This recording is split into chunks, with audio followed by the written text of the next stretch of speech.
teeth missing? It looks like her tongue's in jail! Susan, stop! It's over! You won!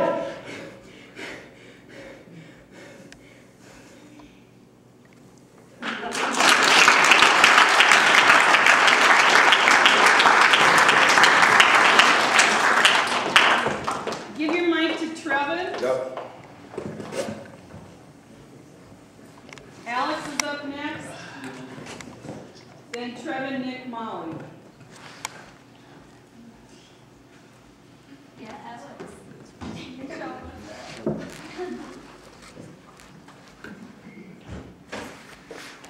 Can you tell a little bit about stamp reading? I suppose.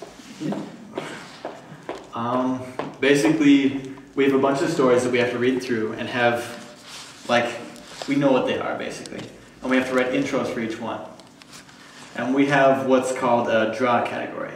So we draw a different story each time. We draw 3 stories, and we get to pick the one that we want.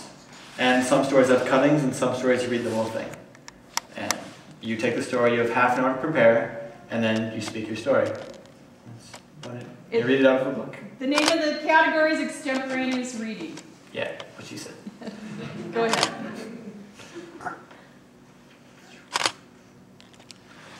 We all have happy moments and sad moments in our lives. It's a part of living. And we have to constantly deal with that fact. So when our man, Bob, thinks that he has everything perfect, he has his perfect little life with nothing wrong, things take a dramatic turn. Nothing to Worry About and the Turtle by Jim Bishop. The hills looked like vanilla cupcakes in the late snow. The cars cut black scars around them, where the road dropped off steeply to the river. And the bridge looked like a child's erector set.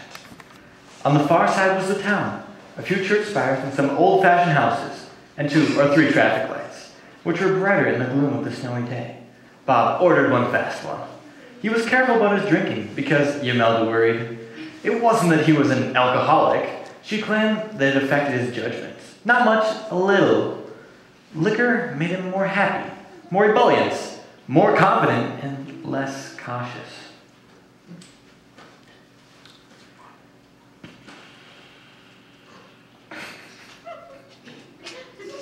This made Bob smile. Women, he felt, never really understood their men. They are always afraid of things that never happen. Nervous Mel, he called her. He snapped a shot glass up, tilted his head, and nodded farewell to the bartender. The old car outside was his. It was old, but it was his. He patted it and pulled on his glove and sat behind the wheel and ran the engine a little. A sweet-sounding baby it was. It had a quiet roar of authority. Bob chewed on a mint as he swung the car around, watching in both directions for traffic, and on across the bridge and up into the hills. He thought of his happiness. He had so much of it. Not much money, but a fortune and contentment. He had come home from the war safely, and Imelda had been waiting for him as though she had not stirred since he kissed her goodbye. Both had jobs. His paid $118.50 with time and a half. He cannibalized old cars in the junkyard and had a boss that trusted him all the way.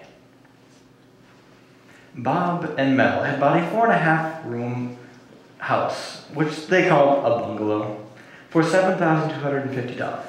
And little Mickey had been born into it suddenly and unexpectedly 8 months ago. Now, there was another baby coming. A girl, he hoped. A real girl with a yellow ponytail and a saucy mouth, and half-squinted eyes with big, wet kisses for Daddy. Bob drove through the hills, swelling with pride. He was richer than Rockefeller, and he knew it. He looked at his watch. Mel should be almost through at the doctor's office. He started back around the base of the hills. He was happy, extraordinarily happy.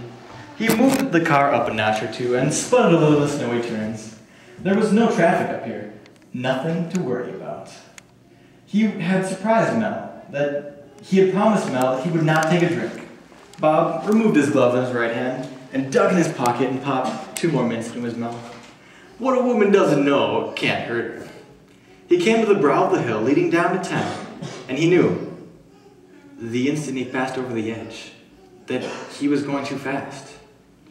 It is a knowledge that a good driver has without looking at the speedometer.